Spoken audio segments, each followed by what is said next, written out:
Welcome to Software Advice's new series, Reimagining Your Business. My name is Blake Clark, and I'm the Group Vice President for Software Advice.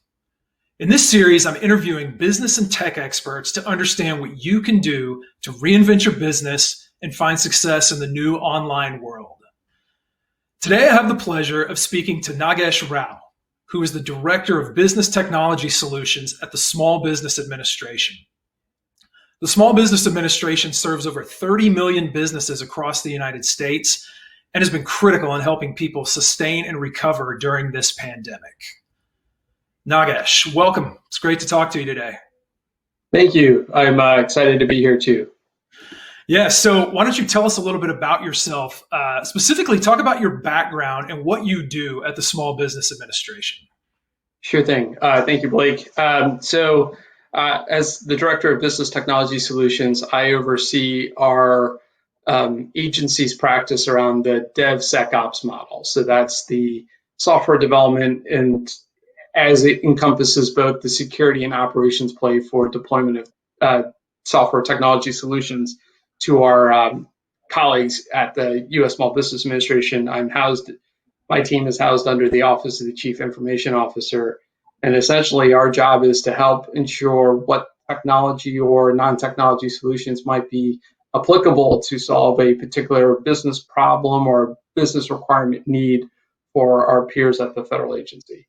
And essentially, I oversee a number of digital products and services to help our agency fight above its weight class and do our job to help the 30 million small businesses and entrepreneurs get access to capital, social networks, and funding opportunities that we, the U.S. government, provide. It is part of our strategy to help small businesses play a role in our economic backbone. Got it. I have 30 million small businesses. That's a huge group of great folks to support. What's your personal tie-in to small businesses? Do you have a background in small business? Yeah, absolutely. So I'm the grandson and of a village farmer and a small business shopkeep from India, right? And my parents are small business owners who immigrant entrepreneurs who came to America. So it's in our DNA to embrace the notion of commerce and to embrace the notion of the mom and pop shop ethos and making economic means of supporting ourselves. And so, yes, I small business is in my blood. Being at the U.S. Small Business Administration is a wonderful opportunity for me to give back to a country that has given so much to my parents and my family in welcoming us here. And so being able to support entrepreneurs and small business owners who are looking to just do something that they're passionate about and cultivate a business around it. Yeah, that's great. I mean, you seem like the job fits you like a glove. Yeah. So all right. So tell us a little bit about what it was like for you, your team, when the pandemic began. So all of these businesses, particularly small businesses, start shutting down. 30 million of them with sort of eyes turning to the Small Business Administration. What were the biggest challenges you faced? Yeah, that's a great question. So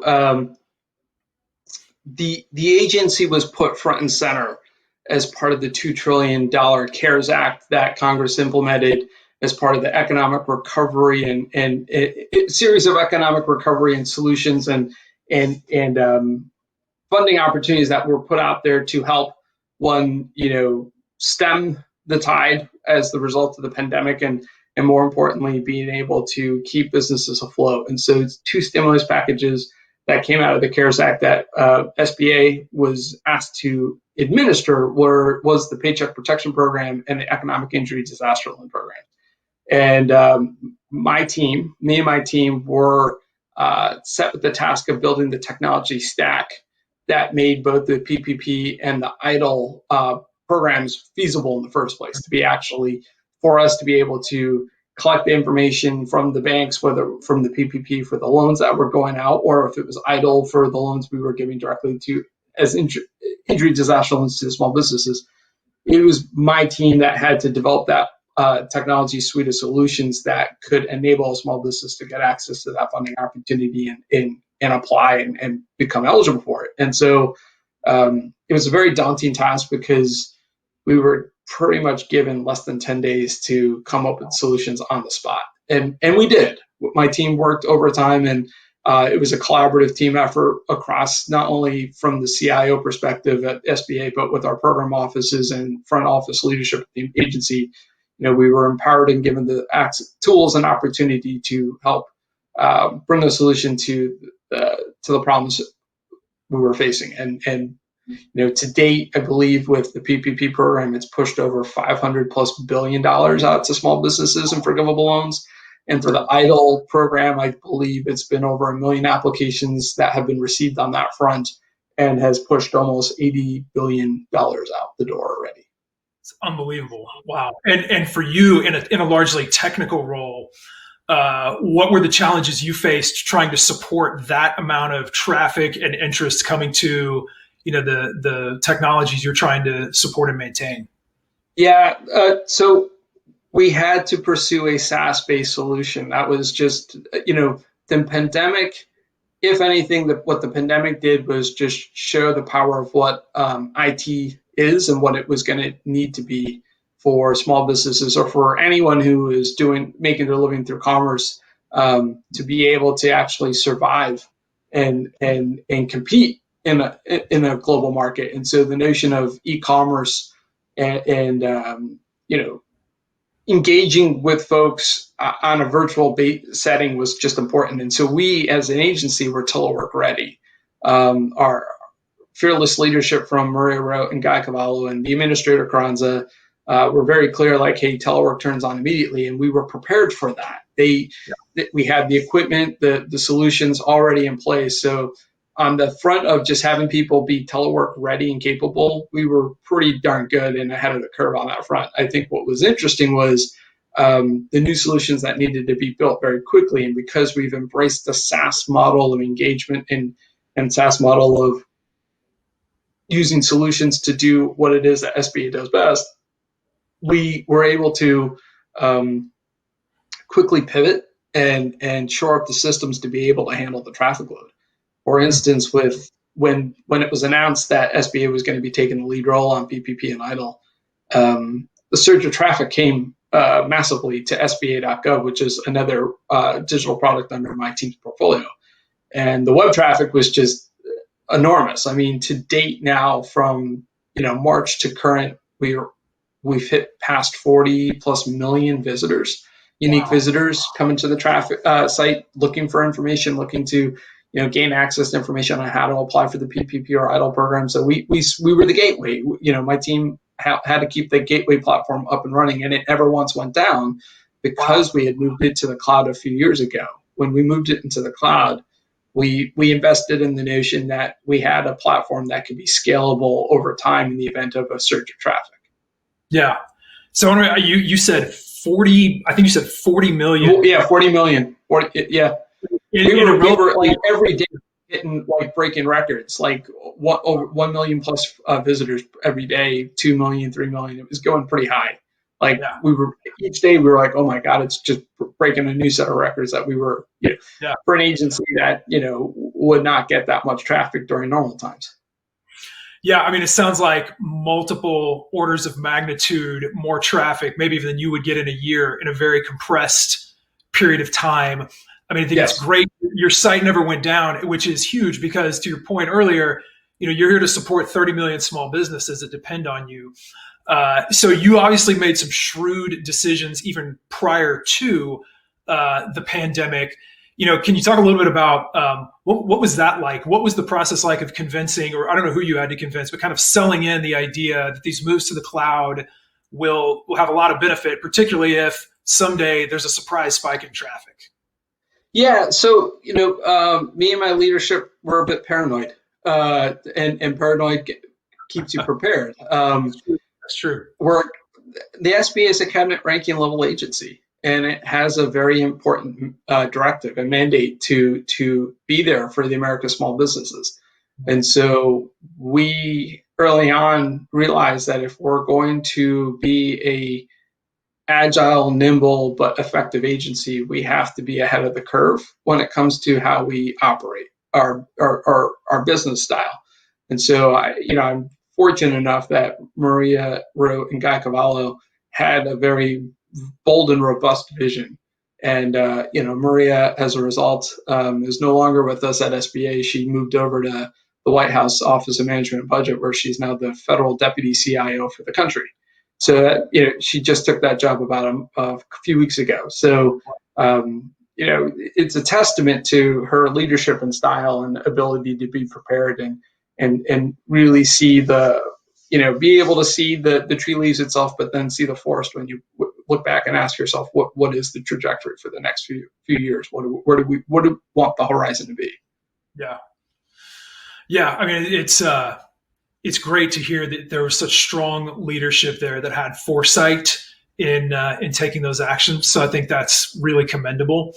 I wanted to ask you as well, what are some of the kind of mission critical priorities that the Small Business Administration team and yourself have had to focus on just in the last months? You've talked a little bit about some of the technical challenges, but what are just kind of those core mission critical priorities for the SBA right now? Yeah, from a technology stack, it's more about just making sure data are so a couple of areas. One, we're really looking hard at like our digital development tool sets and what digital products and services do small businesses care for and need access to when they engage with SBA. What federal resources and opportunities are available to them as a small business to go after. The federal small business contracting community is massive, and the federal government has a directive to at least ensure that of all contracts that the federal government puts out for bidding, 25% minimum is awarded to small businesses. So government contracting for small businesses is massive, and it's not technical. It can be non-technical too. It's the whole notion is like America is saying that we believe in small businesses. We want to give small businesses a shot at being able to serve their country through being contractors for us. Mm-hmm. The other thing we were looking an awful lot about lately is what we call the CX 360, Customer Experience 360 initiative. And it's that notion of like looking at customer journey mapping and customer experience as they engage with the agency through the different stages of growth as they are going from napkin to IPO. And there are a lot of touch points with the SBA, whether it's direct or indirect, and being able to understand where the SBA is most effective helps us take that data points and harness it better to give better programmatic offerings that we as an agency can do, right? And doing it so from an evidence-based model rather than from I touchy-feely, I think this might work, but I don't know. Right. So, we're trying to like implement better solutions based on what we know works and what doesn't work and what people need. I remember having these conversations with colleagues. Someone would say, well, if I was a startup in San Francisco and Palo Alto, I would not use the SBA. I would not have a need for it. And I would say, I think you're right. Having come from Silicon Valley, I would say, yeah, the SBA is not at the front and center forefront of mind when I'm a tech startup in Silicon Valley. But if I'm like, say, in Oklahoma or in Louisiana or in upstate New York where I came from, or in areas where resources are not rich and plentiful completely all the time, right? Having access to the federal resource opportunities helps me get level the playing field and give me a leg up at opportunities I wouldn't get otherwise. Not every place in the U.S. is Silicon Valley, and that's okay. But we just need to make sure that access to opportunity resources are available. Yeah, completely. And I mean, to your point, 30 million small businesses, undoubtedly, they're going to be very different in a lot of ways, by geography, by many other ways. So, and you, I think you had served on the COVID-19 leadership response team and command center. Can you talk a little bit about what that experience was like? We'd love to hear about it. It was a once in a lifetime experience to be able to work on such a monumental task and effort, and the leadership was really empowering. I was really inspired by my colleagues. Like it was for us, it was mission first. Like, everyone was looking at the same goal, and that was how do we work together collectively to help solve this economic recovery problem that's about to hit our, small businesses in America. And so it was intense, a lot of late hours, a lot of long work done, but and just hoops to get through, but we did it, and we did it in a streamlined fashion. Were there bumps in the road? Yeah, of course, there are always going to be bumps in the road, but we were all mission driven and focused on delivering for the American people. Yeah. And was that something you did in addition to your normal day job? Like you were already sort of in the normal position. This was something that was on top of that. I was thinking it must have come together very quickly. We're still only a few months really into the pandemic situation. So tell us what it was like having the early. Yeah, so I would say it was on top of my normal 9 to 5 duties, of course, and so we a lot of us were working paid overtime but even nonetheless, we were all stepping up to help out because it was all hands on deck kind of situation. As for the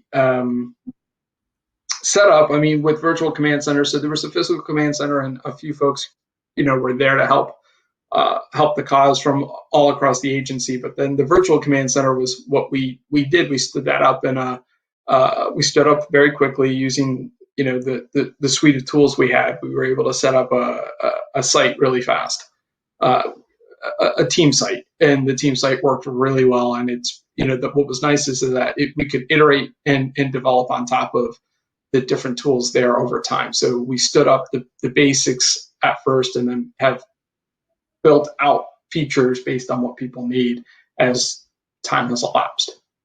Yeah. Yeah, I think that's really interesting. When I hear you talk about that story and what that time must have been like, just a dramatic amount of change thrown at you unexpectedly. I know two of the values we have at Software Advice, one is fear no change, the other is team first, seriously.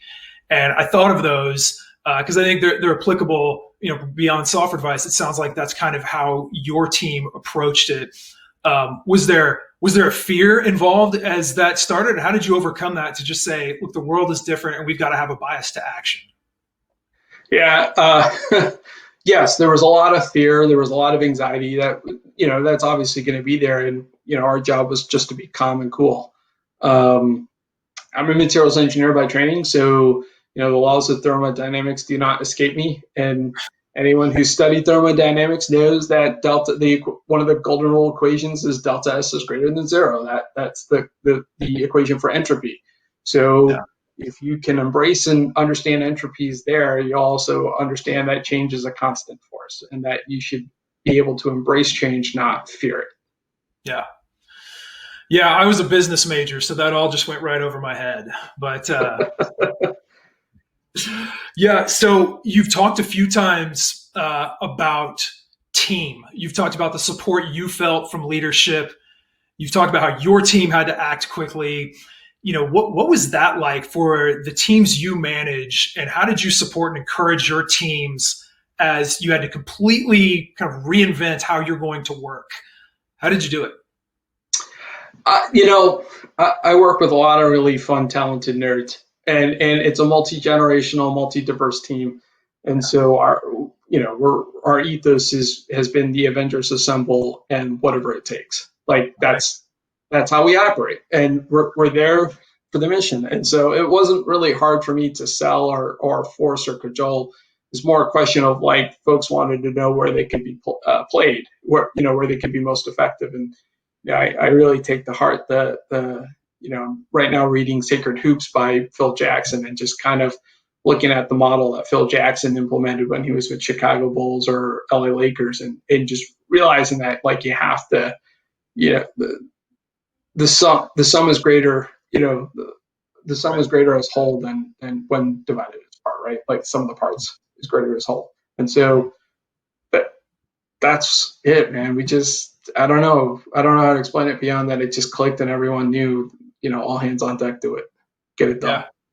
Yeah. That's inspiring. I mean, it was a moment in time, and you had a bias to action. I think that's great. I love the Avengers analogy. Who would you be in the Avengers analogy? It's probably Nick Fury. There you As go. I thought about it more and more as we were talking offline, and I was like, yeah, I guess I would be like Nick Fury. Yes. I like Nick Fury. I liked his story arc. I also like Captain America a lot, but and Hulk has been fun too. But Nick Fury, Black Widow, they were both pretty stealthy, and I really enjoyed how they were change agents because they were change agents, but they knew how to be change agents behind the scenes, not front and center. Hmm. I like that. Yeah. I mean, it sounds like you put your team front and center and played that kind of support role, and they really rose to the occasion, which I think Right. is really great.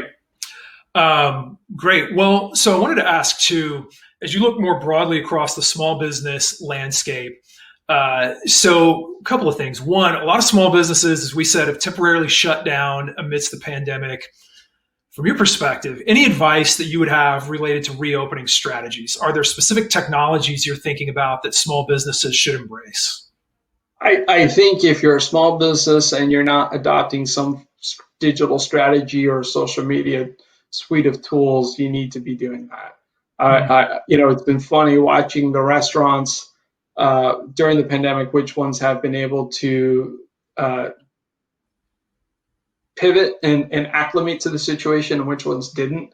The ones that did were the ones who quickly embraced the carry out to go model using the applications like Instacart, Uber Eats, and stuff like that, and embracing that to go philosophy and making their web presence known and saying, hey, we're open, we're available. If you want something to eat, just place an online order, come pick it up, or we'll deliver it to you. And I think, and that's just in the food industry. I know small businesses scale beyond that, but I think any small business that has a good or service has to start thinking about digital the digital medium as part of their strategy. If you're not thinking about that, you're going to be behind the curve really quickly. I mean, the pandemic forced us to be remote. The pandemic forced us to embrace virtual. And Yeah. so all of a sudden, everyone's now virtual. Everyone's on their computer, probably more than 10 hours, probably around 15, 16 hours a day at least. So, Yeah. I'm sure the internet has been doing nothing but collecting massive amounts of data over the last few months. Yeah. Yeah, I live in Austin, and we saw that with a lot of restaurants that those that were the fastest to simply change and adapt the model have continued to do well. We even did a story on Software Advice about a butcher shop. It was a very kind of old school offline butcher shop that really quickly transitioned to delivery, online ordering, things like that, and have been able to continue to thrive. So I think that makes sense. So to wrap up, kind of building on that, if you could give 1 to 2 immediate priorities to small businesses, you talked a little bit about it, but kind of what are the 2 things you would tell a small business to be doing right now? Yeah, so I think 2 things I would recommend a small business to do is obviously um, if they haven't already come up with a digital strategy, embrace the digital strategy. It doesn't have to be uber complicated, but realize that e-commerce is here and it's here to stay. So if you do not have a digital strategy in play, you will be behind the curve, and it's imperative now. It's a must. The other thing I think I would recommend to any small business or entrepreneur is know your product, know your good or service, and be able to deliver it. People want quality over quantity, surprisingly enough, and folks know what is quality. Folks know a winning product, and they know when it's not a winning product. So there's 2 pieces of advice I would definitely recommend. One more. The federal government is there. The federal Mhm. government is there with a wealth of resources, information, and opportunities to leverage. And if you're a small business trying to get a leg up and scale up and grow, consider looking at the federal government and government contracting and business development. We have at SBA an Office of Government Contracting and Business Development, which sole job is to help small businesses, get their, feet wet and compete effectively for small business contract opportunities from the federal government. Yeah, those are great. I think all three of those are really key. So thank you, Nagesh. You've shared some really great insights. I really appreciate your time. It's been a great conversation.